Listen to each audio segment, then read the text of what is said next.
میرے لیے فیصل آباد سے ایک لڑکے کا رشتہ آیا۔ مجھ سے کچھ پوچھے بنا میرے گھر والوں نے ہاں کر دی، کیونکہ میری ایک بہن کی شادی اسی خاندان میں ہو چکی تھی اور وہ وہاں بہت خوش تھی۔ میرے گھر والوں کو لگا کہ میں بھی وہاں بہت خوش رہوں گی، تو انہوں نے میری اس لڑکے سے شادی کروا دی۔ شادی کے 3 دن بعد مجھے میرا شوہر اپنی بہن اور بہنوئی کے گھر ملتان لے گیا اور ہم وہیں رہنے لگے، کیونکہ میرا شوہر شادی سے پہلے بھی وہیں رہتا تھا اور وہاں آن لائن کام کرتا تھا، تو پھر میں بھی وہاں اپنے شوہر کے ساتھ آن لائن کام کرنے لگی۔ میرا شوہر مجھ سے بہت پیار کرتا تھا اور میرا خیال بھی رکھتا تھا، لیکن یہ بات میرے شوہر کی بہن کو بالکل ہضم نہ ہوتی تھی، کیونکہ وہ حسد کرتی تھی۔ وہ میرے شوہر کے کان بھرنے لگی، جس کی وجہ سے میرے شوہر کا مجھ سے رویہ بدلنے لگا۔ ایک دن میرے شوہر کے بہنوئی نے میرے ساتھ زبردستی کرنے کی کوشش کی، لیکن اللہ کا شکر ہے میں نے کسی طرح اپنی عزت بچا لی۔ میں نے جب اپنے شوہر کو بتایا تو وہ مجھے اپنی فیملی کے پاس فیصل آباد لے آیا، جہاں میری دوسری بہن بھی رہتی تھی۔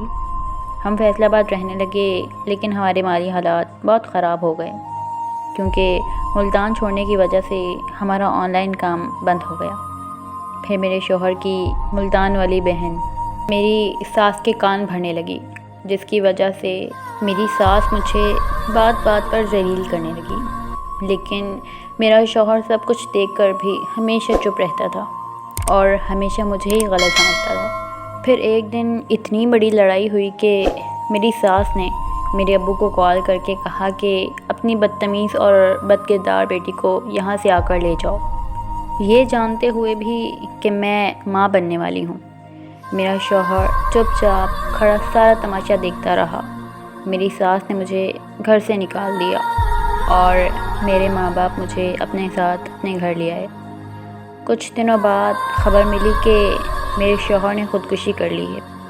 یہ سن کر جب میں وہاں پہنچی تو میرے سسرال والوں نے مجھے میری شوہر کی میت کے پاس بھی نہیں آنے دیا، بلکہ مجھے پورے محلے کے سامنے ذلیل کیا کہ میرے بد کردار ہونے کی وجہ سے میرے شوہر نے خودکشی کر لی، جبکہ میرے شوہر نے مرنے سے پہلے ایک نوٹ لکھا تھا، جس میں لکھا تھا کہ میرے گھر والے چاہتے ہیں کہ میں اپنی بیوی کو چھوڑ دوں، جبکہ میں ایسا بالکل نہیں کر سکتا اور نہ ہی میں اپنے گھر والوں کے خلاف جا سکتا ہوں، اس لیے میں خودکشی کرنے جا رہا ہوں۔